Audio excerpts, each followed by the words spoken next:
ಇವತ್ತು ನಾನು ನಿಮಗೆ ಸಾಫ್ಟ್ ಆಗಿ ಅಕ್ಕಿ ರೊಟ್ಟಿ ಹೇಗೆ ಮಾಡೋದು ಅಂತ ಹೇಳ್ಕೊಡ್ತೀನಿ.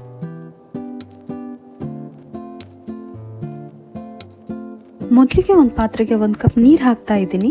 ಸ್ವಲ್ಪ ದಪ್ಪ ಉಪ್ಪು ಹಾಕಿ ಬಿಸಿ ಆಗೋಕೆ ಬಿಟ್ಬಿಡಿ.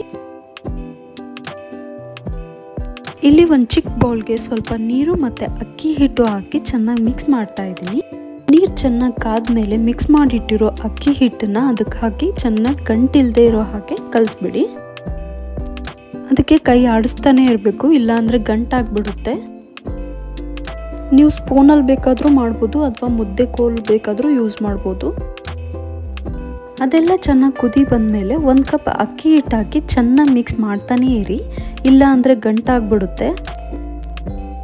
ನೋಡಿ, ಈ ಥರ ಕೈ ಆಡಿಸ್ತಾನೆ ಇರಬೇಕು, ಇಲ್ಲಾಂದರೆ ಗಂಟು ಹಾಕ್ಬಿಡುತ್ತೆ. ಅದು ನೋಡಿಕೊಂಡು ನಿಮಗೆ ಎಷ್ಟು ಬೇಕೋ ಮತ್ತೆ ಅಕ್ಕಿ ಹಿಟ್ಟನ್ನು ಮಿಕ್ಸ್ ಮಾಡ್ತಾನೆ ಇರಿ. ನಾವು ನಾರ್ಮಲ್ ಆಗಿ ಮುದ್ದೆ ಹೇಗೆ ಮಾಡ್ಕೊತೀವೋ ಆ ಥರ ಬರಬೇಕು. ಸ್ಟಾರ್ಟಿಂಗಲ್ಲೇ ನೀರು ಸ್ವಲ್ಪನೇ ಹಾಕ್ಕೊಂಬಿಡಿ, ಬಿಕಾಸ್ ಹಿಟ್ಟು ಹಾಕ್ತಾ ಅದು ಜಾಸ್ತಿ ಆಗ್ತಾ ಹೋಗುತ್ತೆ. ಸ್ವಲ್ಪ ಹೊತ್ತು ಪ್ಲೇಟ್ ಮುಚ್ಚಿಡಿ, ಅದು ಸ್ಟೀಮಲ್ಲೇ ಬೇಯ್ಕೊಳ್ಳುತ್ತೆ. ಇವಾಗ ಇಳಿಸ್ಕೊಂಡು ಒಂದು ದೊಡ್ಡ ಬೌಲ್ಗೆ ಶಿಫ್ಟ್ ಮಾಡ್ಕೊತಾ ಇದ್ದೀನಿ. ಅದನ್ನು ಕಲಿಸುವಾಗ ಕೈಗೆಲ್ಲ ಅಂಟ್ಕೋಬಾರ್ದು, ಅಂಟ್ಕೊಂಡ್ರೆ ಅದಿನ್ನೂ ಬೆಂದಿಲ್ಲ ಅಂತ. ಮತ್ತೆ ಸ್ವಲ್ಪ ಸ್ವಲ್ಪ ಅಕ್ಕಿ ಹಿಟ್ಟು ಹಾಕ್ಕೊಂಡು ಚಪಾತಿ ಹಿಟ್ಟಿನ ರೇಂಜಿಗೆ ಕಲಿಸ್ಕೊತಾ ಹೋಗಿ. ನಾನಿಲ್ಲಿ 5 to 6 ಆಗೋವಷ್ಟು ಮಾತ್ರ ಮಾಡ್ಕೊತಾ ಇದ್ದೀನಿ. ನಿಮ್ಮ ಮನೇಲಿ ಜಾಸ್ತಿ ಜನ ಇದ್ದರೆ ಸ್ವಲ್ಪ ಕ್ವಾಂಟಿಟಿ ಜಾಸ್ತಿ ಮಾಡ್ಕೊಳ್ಳಿ. ಹಿಟ್ಟು ಬಿಸಿ ಇದ್ದಾಗಲೇ ಕಲಿಸ್ಕೋಬೇಕು. ಅದು ಸ್ವಲ್ಪ ಹೊತ್ತು ತಣ್ಣಗಾಗಕ್ಕೆ ಬಿಟ್ಬಿಟ್ರೆ ಗಟ್ಟಿ ಆಗಿಬಿಡುತ್ತೆ, ಕಲ್ಸಕ್ಕೆ ಬರಲ್ಲ. ಹಿಟ್ಟು ಹಾಕ್ಕೊಂಡು ಚೆನ್ನಾಗಿ ಅದನ್ನು ನಾದ್ಕೋಬೇಕು, ಆವಾಗಲೇ ರೊಟ್ಟಿ ಸಾಫ್ಟಾಗಿ ಬರೋದು. ನಾವು ಎಷ್ಟು ಚೆನ್ನಾಗಿ ಅದನ್ನು ನಾದ್ಕೊತೀವೋ, ಹಿಟ್ಟೆಲ್ಲ ಮಿಕ್ಸ್ ಆಗೋ ಥರ ಕಲಿಸ್ಕೊತೀವೋ ಆವಾಗಲೇ ರೊಟ್ಟಿ ಸಾಫ್ಟಾಗಿ ಬರುತ್ತೆ. ಅದು ಕೈಗೆಲ್ಲ ಅಂಟ್ಕೋಬಾರ್ದು, ಆ ರೀತಿ ನಾವು ಚೆನ್ನಾಗಿ ಕಲಿಸ್ಕೋಬೇಕು. ಇವಾಗ ಚಿಕ್ಕ ಚಿಕ್ಕದಾಗಿ ಉಳ್ಳೆ ಮಾಡಿ ಇಟ್ಕೊತೀನಿ ನಾನು. ನೀವು ಚೆನ್ನಾಗಿ ಹಿಟ್ಟು ಕಲಿಸ್ಕೊಂಡಿದ್ರಿ ಅಂತ ಹೇಳಿದರೆ ಎಷ್ಟೋ ತನಕ ಇಟ್ಟರು ಅದು ಗಟ್ಟಿ ಆಗಲ್ಲ, ಸಾಫ್ಟಾಗೇ ಇರುತ್ತೆ.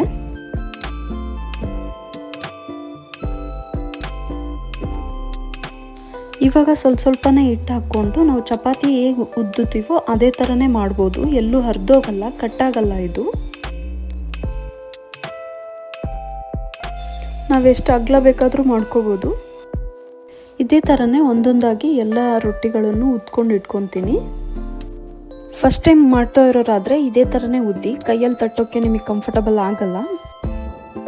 ಇವಾಗ ಅಂಚು ಫುಲ್ ಕಾದಿದೆ, ಉದ್ಕೊಂಡಿರೋ ರೊಟ್ಟಿ ಹಾಕ್ಬಿಡೋಣ. ಇಮಿಡಿಯೇಟಾಗಿ ಅದಕ್ಕೆ ನೀರು ಹಚ್ಚಿ ಒಂದು ಬೌಲಲ್ಲಿ ನೀರು ಇಟ್ಕೊಳ್ಳಿ. ಅದಕ್ಕೆ ವೈಟ್ ಕ್ಲಾತಲ್ಲಿ ಎಲ್ಲ ಡಿಪ್ ಮಾಡಿ ಹಚ್ಬಿಡಿ. ಇದಕ್ಕೆ ಎಣ್ಣೆ ಏನೂ ಹಾಕೋಂಗಿಲ್ಲ, ಜಸ್ಟ್ ನೀರನ್ನು ಡಿಪ್ ಮಾಡಬೇಕು ಅಷ್ಟೇ.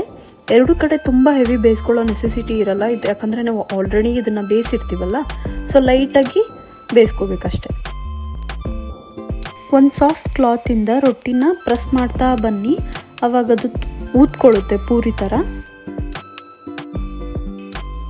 ನೀವು ಜಾಸ್ತಿ ಬೇಯಿಸಿದ್ರಿ ಅಂತ ಅಂದರೆ ಅದು ರೋಸ್ಟ್ ಆಗಿಬಿಡುತ್ತೆ, ಸ್ವಲ್ಪ ಹೊತ್ತು ಇಟ್ಟ ತಕ್ಷಣ ಗಟ್ಟಿ ಆಗಿಬಿಡುತ್ತೆ. ಸೊ ಲೈಟಾಗಿ ಬೇಯಿಸ್ಕೊಳ್ಳಿ, ಸಾಫ್ಟಾಗಿ ಬರುತ್ತೆ. ಸೊ ನೋಡ್ಬೋದು ಇವಾಗ ಎಷ್ಟು ಸಾಫ್ಟಾಗಿ ಬಂದಿದೆ. ಆ್ಯಕ್ಚುಲಿ ಬದನೆಕಾಯಿ ಎಣ್ಗಾಯಿ ಅಥವಾ ಜೋಳಿಕಾಯಿ ಪಲ್ಯಕ್ಕೆ ಇದು ಬೆಸ್ಟ್ ಕಾಂಬಿನೇಷನ್ನು. ನಾನು ಆಲ್ರೆಡಿ ಪನ್ನೀರ್ ಕರಿ ಮಾಡಿದ್ದೆ, ಸೊ ಪನ್ನೀರ್ ಕರಿ ರೊಟ್ಟಿ ಹೇಗಿರುತ್ತೆ ನೋಡಿ. ಈ ಥರ ಸಿಂಪಲ್ ವೀಡಿಯೋಸ್ ನಿಮಗೆ ಇಷ್ಟ ಆದರೆ ಸಬ್ಸ್ಕ್ರೈಬ್ ಮಾಡ್ಕೊಳ್ಳಿ. Thank you.